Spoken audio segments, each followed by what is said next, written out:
시온 찬양대 앙상블 귀한 찬양 감사합니다. 늘 우리 EDL 찬양단 헌신도 감사를 드립니다. 오늘은 우리 교회 창립 110주년 기념 주일입니다. 알려드린 대로 2부 예배 마친 뒤에 우리 본관 앞에 있는 앞마당에서 전교인 촬영이 있습니다. 드론을 띄워서 항공에서 촬영을 하게 되는데 역사에 남을 사진이 되겠죠.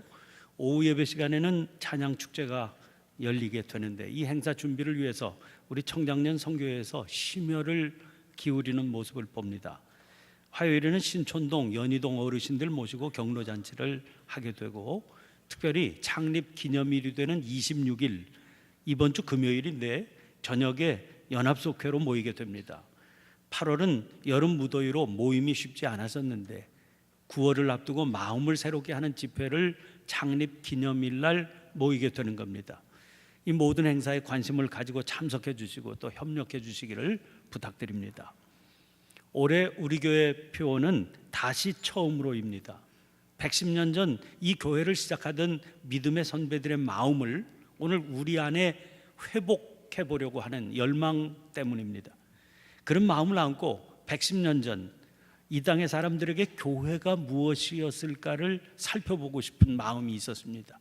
그런 중에 꼭 110년 전인 우리 교회가 시작하던 바로 그해 1906년의 자료를 하나 만나게 됐습니다.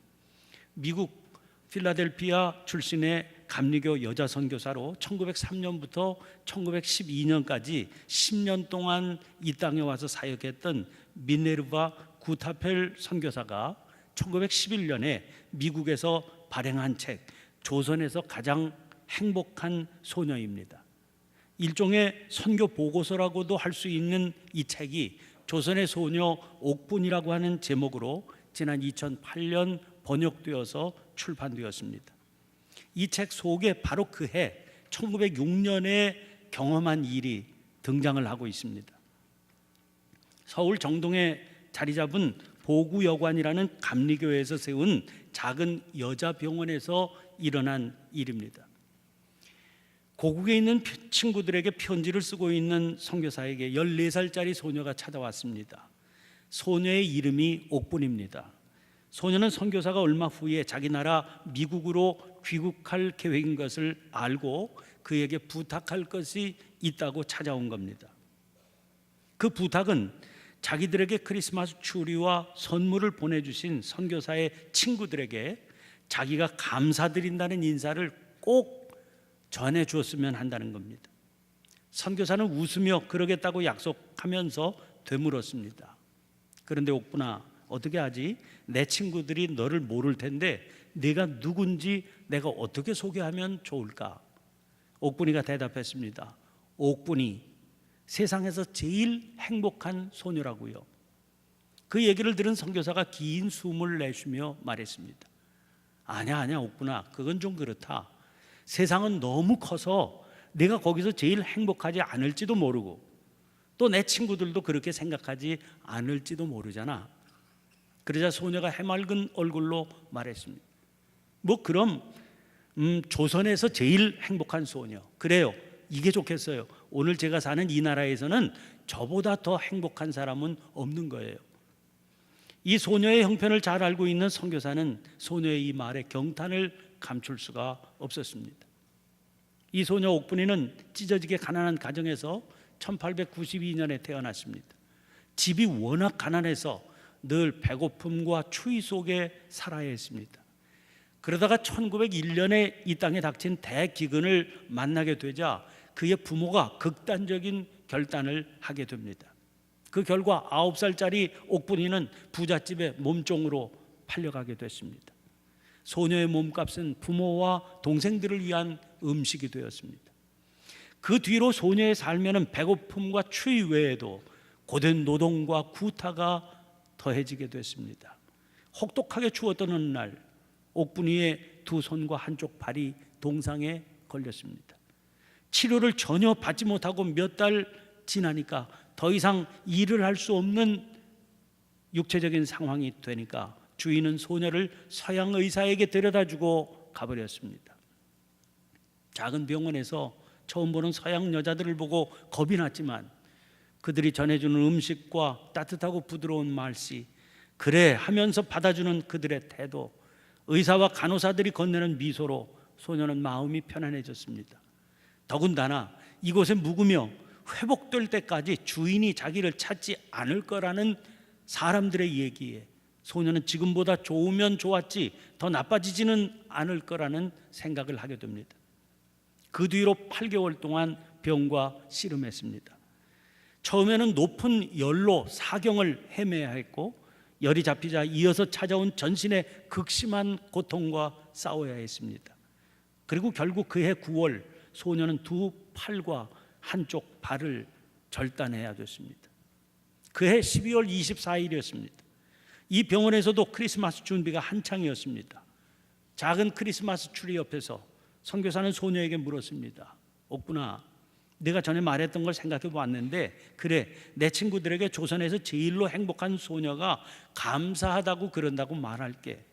그런데 말이다, 내가 왜 제일 행복한지 말해주면 내가 친구들한테 설명하는데 도움이 될 것 같은데. 옥분이가 잠시 눈썹을 찡그리며 곰곰이 생각하더니 환한 얼굴로 이렇게 말했습니다. 좋아요, 쉬워요. 몇 가지 이유가 있는데요. 그리고 옥분이가 말한 이유는 이런 것이었습니다. 한 가지는 아픈 고통이 이제 다 떠나갔기 때문이고, 또 하나는 여기 와서는 한 번도 얻어맞은 적이 없기 때문이고, 또 하나는 한 번도 배고픈 적이 없었기 때문이고, 또 하나는 의사 선생님이 그 사람들에게 돌아가지 않고 오래오래 여기서 살아도 된다고 하셨기 때문이라는 겁니다. 소녀는 또 한 가지 중요한 이유가 있다고 했습니다. 그것은 크리스마스 추리입니다. 자기는 세상에 태어나서 그렇게 예쁜 것을 본 적이 없다고 그랬습니다. 그리고 가장 중요한 한 가지 이유가 남아있다고 그랬습니다. 옥분이가 말합니다. 아줌마도 아시잖아요. 사람들이 제가 예수님께 기도하면 예수님께서 제 죄를 걷어가 주신다고 했어요. 예수님이 두 손과 두 발 모두 있는 사람들한테 하신 것처럼요. 사람들이 그러는데요, 예수님이 저도 사랑하신대요. 두 손이 없고 발도 하나밖에 없는 옥분이를 말해요. 그래서 저는 기도드렸어요. 그랬더니 예수님이 정말 그렇게 해주셨어요. 예수님께서 제 죄를 전부 걷어가 주셨어요. 예수님은 절 사랑하세요. 내 마음속에 그걸 느껴요. 이게 다예요. 이제 아주머니 친구들에게 말하실 수 있죠? 아주머니, 저는 정말요 조선에서 제일 행복한 여자아이예요. 친구분들에게 꼭 말씀해 주세요. 옥분이가 감사드린다고요. 꼭이요. 네? 선교사는 눈물이 메인 목소리로 옥분이의 부탁을 들어주겠다고 약속했습니다. 구타펠 선교사는 그 뒷얘기도 전하고 있습니다. 그 얘기는 옥분이가 미국으로 보내온 감사 편지 얘기입니다. 학교라는 데를 전혀 다녀본 적이 없는, 그것도 두 손과 한쪽 발을 절단한 소녀가 쓴 편지입니다. 이 소녀가 이런 형편에서 쓴 편지와 편지 쓰는 장면이 사진으로 남아 있습니다. 사진 속에서 두 손이 없는 옥분이는 연필을 팔에 묶어서 그것을 꼭 붙들고 한자 한자 써내려가고 있습니다. 이 편지에는 소녀의 일상이 소박하게 적혀 있습니다. 옥분이는 세례를 받고 애나 송이라는 세례명을 받았다고 했습니다. 하나님 아버지의 선하신 은총을 누리며 아무것도 불평할 것이 없는 삶을 살고 있다고 그랬습니다. 그의 일상 중에 가장 기쁜 일은 휠체어를 타고 병원 진료 대기실에 가서 지역의 가난한 주민들에게 간증하는 일입니다. 옥분이는 사람들에게 자기가 어려서부터 겪은 고통과 역경에서 시작해서 이 병원에서 경험한 사랑, 간호, 도움, 보호, 기쁨 등에 대해 이야기를 들려줍니다. 그의 간증을 듣고 있는 사람들이 말합니다. 저런, 그거 참 웃기는 얘기네요. 이 기독교 의사라는 사람들이 소녀의 두 손과 발을 고쳐주고 이렇게 돌봐주고 또 가르쳐준 것이 모두 그들이 믿는 하나님 예수 그리스도 때문이라는 거예요. 그들의 종교에는 분명 조선에 있는 우리 종교와 다른 무엇이 있는 거네요. 그래요, 맞아요. 난 말이에요, 저 의사들이 소녀의 손을 자를 때 쓴 칼을 갖고 소녀의 심장을 찔렀으면 성가신 일도 줄이고 돈도 절약했을 텐데 왜 그렇게 안 했나 생각하고 있었어요. 어쨌든 말이 안 되는 종교네요. 그런데 저 소녀가 말하는 것 좀 봐요. 눈에서 빛이 나잖아요. 볼따귀는 둥글고 복스럽잖아요. 두 손 모두 없고 한쪽 발도 없는데, 내가 볼 땐 여기서 두 손 두 발 다 있는 우리들 중 어느 누구보다도 더 행복하게 보여요. 아기들이 울고 사람들이 쉬지 않고 질문을 하는 가운데 옥분이는 능숙하게 팔로 성경을 찾아 자기가 좋아하는 요한일서 4장의 말씀을 읽어줍니다. 사랑하는 자들아, 우리가 서로 사랑하자. 사랑은 하나님께 속한 것이니 사랑하는 자마다 하나님으로부터 나서 하나님을 알고, 그리고 자기가 제일 좋아하는 찬송을 불러줍니다. 나의 죄를 씻기는 예수의 피밖에 없네. 내 안을 정케 하기는 예수의 피밖에 없네. 여러분, 오늘 본문 말씀을 주목해 보시기를 바랍니다. 바울 사도는 골로새 교회 성도들에게 보낸 편지에서 이렇게 선언하고 있습니다. 그가 우리를 흑암의 권세에서 건져내사 그의 사랑의 아들의 나라로 옮기셨으니 그 아들 안에서 우리가 속량 곧 죄사함을 얻었도다. 여기서 말하고 있는 흑암의 권세란 구체적으로 어떤 것이겠습니까? 구타펠 선교사의 글에 묘사된 1906년에 이 땅이 바로 흑암의 권세가 지배하던 땅 아니겠습니까? 그때의 이 땅이 어떤 곳이었습니까? 당시에 사람들이 했던 한마디 말 속에 그 상황이 분명하게 묘사되어 있습니다. 그래요, 맞아요. 난 말이에요, 저 의사들이 소녀의 손을 자를 때 쓴 칼을 갖고 소녀의 심장을 찔렀으면 성가신 일도 줄이고 돈도 절약했을 텐데 왜 그렇게 안 했나 생각하고 있었어요. 어린 소녀가 부모와 동생들의 양식을 받는 대가로 몸종으로 팔려가 심한 노동에 시달리고 굶주림과 매질을 당해야 했던 땅이었습니다. 동상에 걸려서 이용 가치가 없다고 판단되면 가차없이 내다버릴 수 있던 그런 땅이었습니다.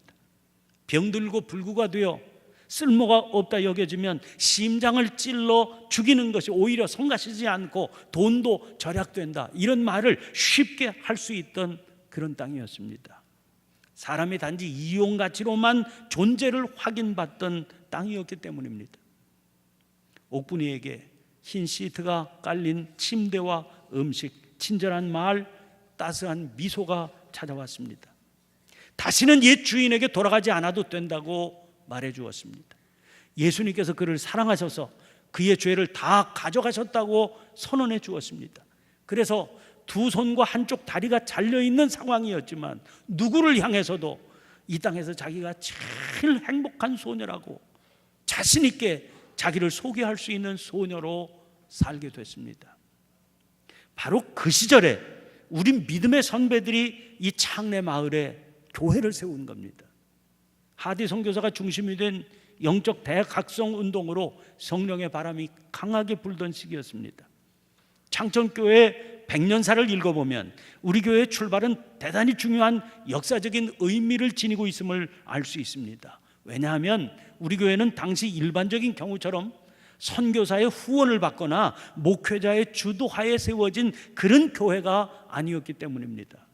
은혜 받고 중생을 경험한 평신도들, 그것도 당시 사회의 전통과 체제에서 소외된 주변인들이 일으킨 교회였습니다.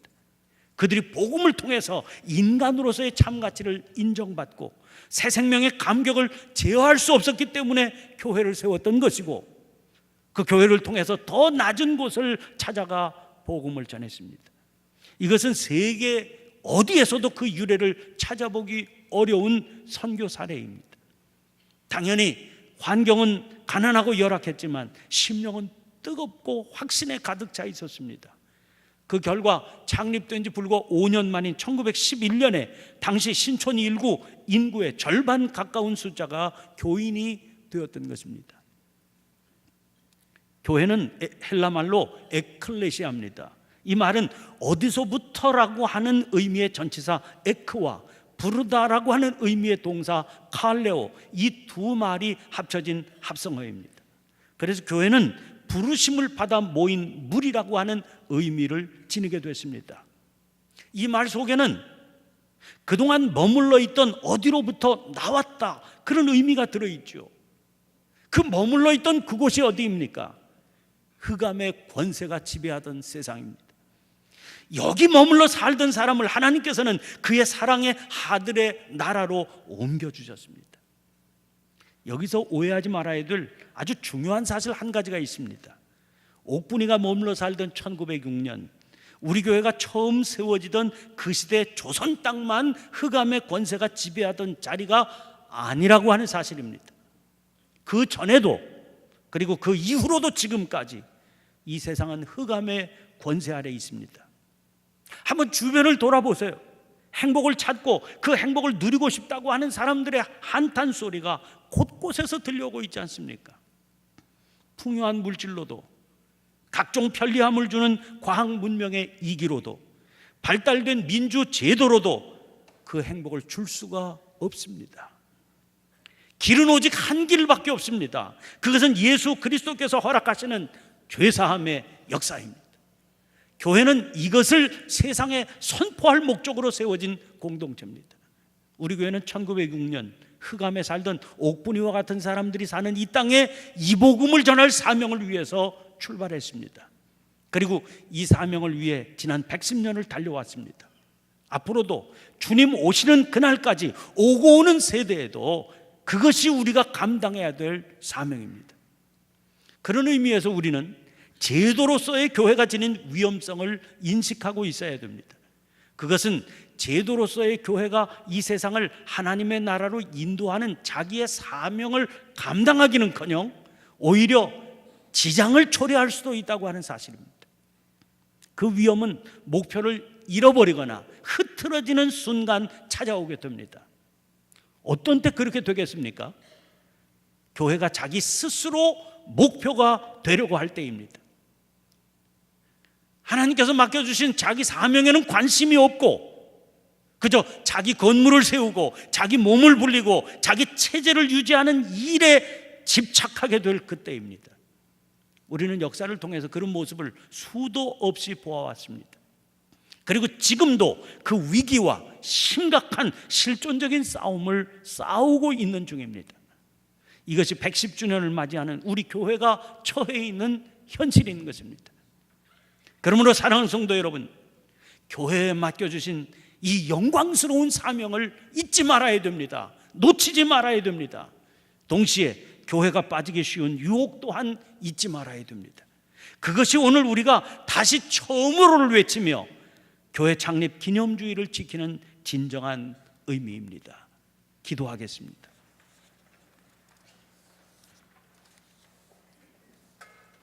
거룩하신 하나님, 주님의 몸된 교회를 통해서 이 세상 모든 사람들이 죄 사함 받아 흑암의 권세에서 건져내어져 그 아들의 나라로 들어가게 하신 그 은혜를 찬양합니다.